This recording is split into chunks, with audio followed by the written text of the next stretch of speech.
So Psalm 22, it starts off like this: my God, why have you forsaken me? Why are you so far from saving me from the words of my groaning?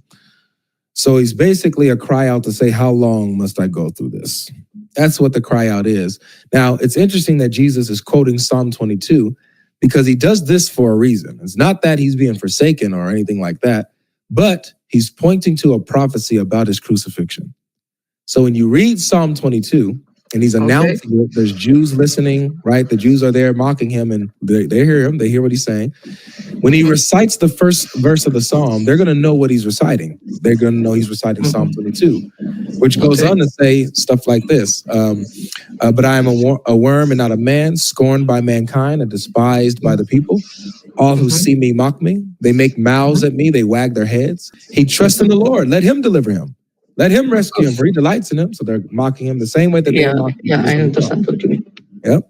Now, this is where it gets really good.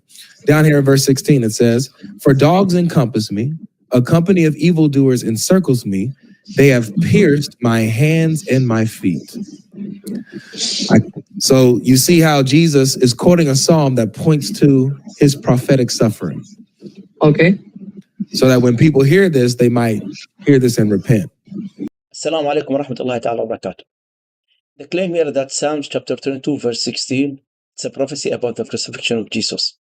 Jewish scholar, rabbi, and theologian said that Psalm 22:16 has nothing to do with Jesus, and Christian corrupted the Jewish Tanakh by add, delete, and change to impose Jesus' Trinity and the crucifixion on the Jew. And this is one of the verses that they corrupted just to suit their needs as a Christian. If you go to Psalm chapter 22, in the Jewish Bible, it has 32 verses, but in the Christian Bible, it has 31 verses. So Psalm 22:16 in the Christian Bible is Psalm 22:17 in the Jewish Bible. What Christian did, actually, they changed the word Ka'arieh, which means like a lion in my hands and feet. They changed it to the word Ka'aru, which means they burst my hand and feet. Ka'arieh and Ka'aru sound the same. So they changed the word Ka'arieh, like a lion, to the word Ka'aru. So it sounds like a prophecy about Jesus.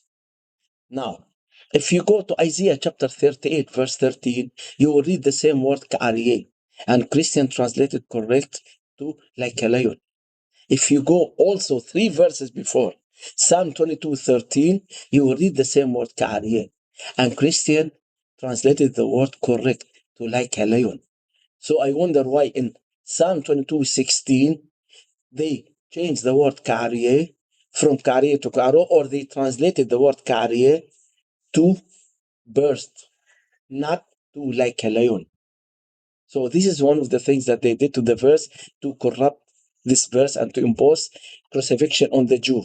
Now let's go to the Jewish commentary and see what they said about this. If you go to the Hebrew Bible, you read in Hebrew, it says, Kisavovoni kalvim hadas Miriam, hikivomin kariye yodai riglai. Now, what did Rabbi Rashi says in his commentary?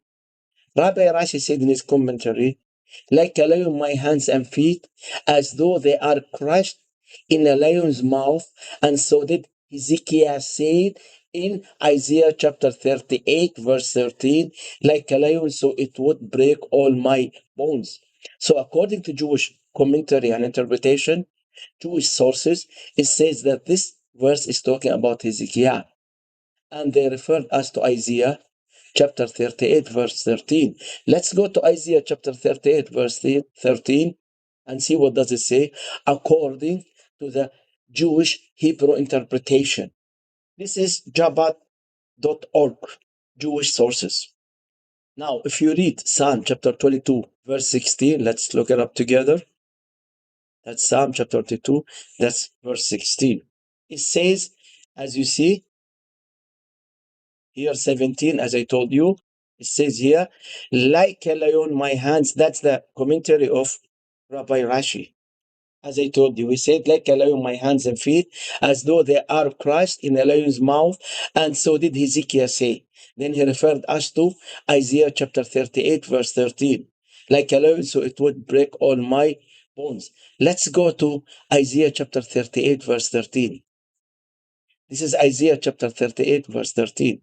So this is what he referred us to prove to you that it is talking about Hezekiah, and it has nothing to do with Jesus. You see it, it's highlighted, you can read it for yourself. Then after that, he referred us to Exodus chapter 1, verse 12. We go to Exodus chapter 1, verse 12. It's highlighted here. So you can see it in front of you. That's according to the Jewish sources, according to the Jewish interpretation and commentary, especially the commentary of Rabbi Rashi. They said that Psalm 22:16 for a Christian, 17 for the Jew, has nothing to do with Jesus, and it's talking about Hezekiah. So this is what happened when you read the Hebrew Jewish Tanakh in a Jewish context, not in a Christian context. So what he has done here, he corrupted the verse. He read the verse in a Christian context to suit his needs as a Christian and to impose Jesus on the Jew. And this is the correct answer according to the Jewish sources. So I hope that this refute his claim about Psalm chapter 22, verse 16, that it was a prophecy about Jesus. So this is proof that it's a false prophecy and has nothing to do with Jesus. Jazakum Allah khair. Assalamu alaikum wa rahmatullahi ta'ala wa barakatuh, and peace be with all of you.